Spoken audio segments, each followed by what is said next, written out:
I am Jacob Stansfield. I go by Jacob Vince as my little artist name though. I do art sometimes.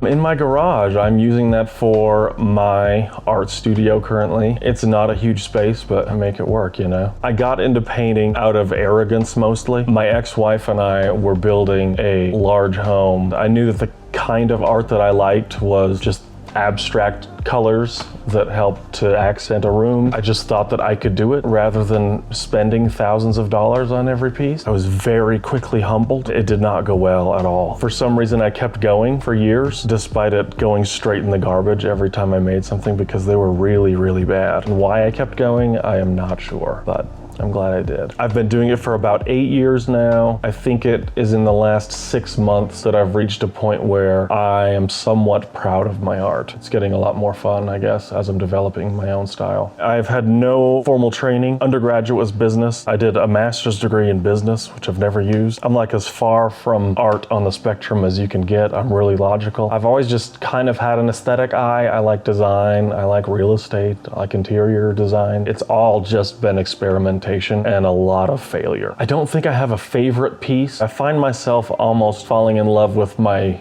newest one every time, which I think is cool because to me that's showing progression. It's helping me see my own process evolve because I'm liking each one I make more than the last one. There is a black one called Archangel. My friend bought it. I had it at my art show. That was one of the first times that I was using my feel it out method with no motive, no intention. I have no idea where this is gonna go. And I was actually quite disappointed in it in the end. And it just grew on me. I started to love it. And of all the pieces at my art show, I kept asking people what was their favorite just because I really wanted to gauge what's vibing with people, what isn't. I think 80 to 90% of the answers were that particular piece. So that one's popular. That one's a good one. And my process is a little different every time. I will try to get some base level of inspiration, mostly around what colors I'm going to use, or at least the base color. I will start by priming the canvas, then we'll do a base layer of acrylic paint. That needs to dry. I'll usually do a second layer of acrylic paint. And then it's really feeling out what will be the next step. Lately, what I'm doing is an